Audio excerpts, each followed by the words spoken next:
بسم اللہ الرحمن الرحیم، السلام علیکم۔ جیسے کہ آج آپ سب کو پتہ ہے کہ پاکستان اور سری لنکا کے مابین ایشین کپ کا جو فائنل تھا وہ کھیلا جا رہا تھا۔ ایشین کپ کے فائنل میں جو کامیابی حاصل ہوئی وہ سری لنکا کو حاصل ہوئی۔ سری لنکا نے پہلے جو ابھی آخری میچ تھا ان کا سپر فور، جو اس کے جو آخری میچ تھا اس میں بھی انہوں نے پاکستان کو شکست دی تھی، اور آخری جو فائنل میچ ہوا ہے اس میں بھی آج سری لنکا نے پاکستان سے جو ٹرافی ہے وہ تقریباً جو ہے انہوں نے اچھی پرفارمنس سے اپنے ہاتھ میں لے لی۔ پاکستان کے جو کہہ لیں کہ اس کے بیٹنگ لائن تو تقریباً اس کی دوسرے نمبر پہ بالنگ آنے کی وجہ سے، دوسرے سیکنڈ اننگز کھیلنے کی وجہ سے اکثر ایسے ہوتا ہے کہ جس طریقے سے تھوڑا سا بال کافی جو ہے وہ انہوں نے اس کو دیکھا کہ جس طریقے سے پچ کو سمجھ گئے کہ پچ جو ہے وہ فاسٹ بالر کو سپورٹ نہیں کر رہی، تو انہوں نے جو ٹیکنیک استعمال کی اور جس طریقے سے انہوں نے بالنگ کی، بالنگ کو دیکھتے ہوئے یہ اندازہ کیا جا سکتا ہے کہ بیٹسمین کو کھیلنے میں کافی دشواریوں کا سامنا کرنا پڑ رہا تھا۔ لیکن ایک چیز ہوئی وہ یہ کہ جیسے کہ ہم کہیں کہ جس کو بیڈ لک کہیں، بیڈ لک یہ کہ ہم اس طریقے سے کہ جس طریقے سے ہمارے کپتان بابر اعظم کیچ آؤٹ ہوتے ہیں اور ان کی گیند بالکل ایسے جیسے بالکل اس کھلاڑی کے لیے نپی تلی ہوئی گیند گئی اس کے پاس اور اس نے کیچ کو مس نہیں کیا۔ اسی طریقے سے اس کے بعد جب ہمارے فخر زمان آتے ہیں، فخر زمان بیڈ لک اس کو کہتے ہیں، بدقسمتی کہتے ہیں فخر زمان کی، اور ہمارے پاکستانی ٹیم کی ہمارے لیے فائنل میں پہنچنا جو ہے بڑی بات ہے، لیکن فائنل میں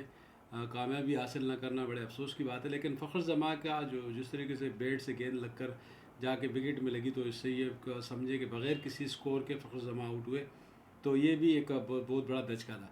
اس کے بعد سے جو ہے کھلاڑی گیند نیچے رہنے کی وجہ سے گیند کھلاڑیوں کو کھیلنے میں بڑی مشکل کا، بیٹسمین کو بڑی مشکلوں کا سامنا کرنا پڑا۔ بہرحال اس میں افتخار نے دو زبردست قسم کے شاٹ لگا کے، چھکے لگا کے،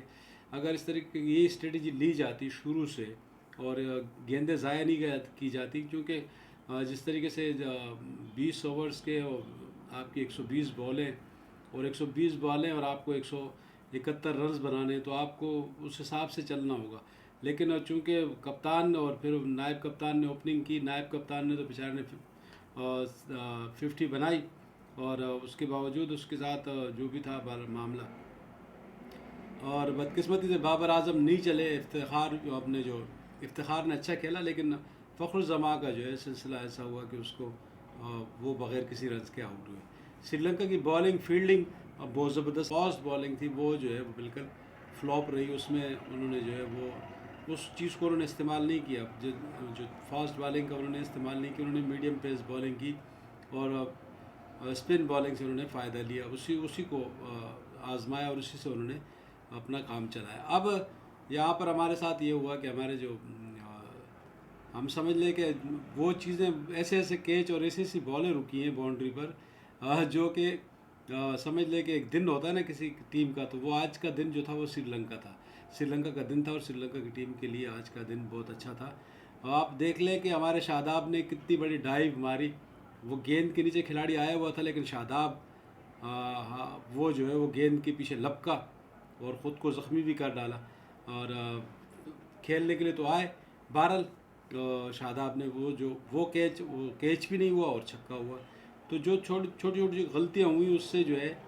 سری لنکا کا سکور بھی بڑھا اور آپ کے اوپر پریشر بھی بڑھا۔ بہرحال ہماری جو سٹارٹ تھا وہ اس طرح کا نہیں تھا، اور جہاں پر یہ میرے خیال میں زیادہ لمبا نہیں کروں گا اس کو، میرے خیال میں سری لنکا کا آج دن تھا اور انہوں نے آج کھیلا اچھے انداز سے، اور سری لنکا کو یہ مبارک ہو۔ لیکن پاکستان کے مڈل آرڈر بیٹسمین اور خاص کر اوپننگ پیئر کے حوالے سے سوچنا پڑے گا، اوپننگ پیئر کو ایسے لوگوں کو لانا پڑے گا، اور جیسے کہ آصف علی کو بہت نیچے لاتے ہیں، آصف علی کو اوپر آنا چاہیے، اس کا نمبر جو ہے نمبر کافی لیٹ ہے، جیسے یہ T20 یا ون ڈے میں آصف علی کو کچھ اوپر کھیلنا چاہیے، چوتھے پانچویں نمبر پہ کھیلنا چاہیے۔ بہرحال سری لنکا کو مبارک ہو، پاکستانیوں کے لیے آج سمجھ لیں کہ ایشیا کپ سے فائنل تک پہنچنا ہی بڑی بات ہے، لیکن سب سے بڑی بات یہ ہے ہمیں اس بات کے اوپر جو ہے نا زیادہ خوشی ہے کہ کم از کم جو ہمارے حریف ہے، جن کو ہم حریف سمجھتے ہیں بھارت، اس سے اس کے سلسلے میں ہمیں کامیابی حاصل ہوئی۔ پھر افغانستان کو جس طریقے سے جواب دیا پاکستانی ٹیم کے آخری پلیئرز نے، وہ بھی اچھا تھا. بہرحال ایشیا کپ میں فائنل تک پہنچنا، فائنل جیتنا یا نہیں جیتنا، یہ جیت لیتے تو اور زیادہ خوشی ہوتی، لیکن نہیں جیتے تو اس کے لیے افسوس. لیکن سری لنکا کی ٹیم بھی ایسی ہے کہ ہمارے ملک میں کرکٹ کے فروغ کے لیے آتی ہے، اور ہمارے ملک کے اندر کرکٹ کے فروغ کے حوالے سے سری لنکا اور ویسٹ انڈیز کے جو سوچ ہے، جو ان کے جذبات ہیں، ہمارے لیے اچھے ہیں.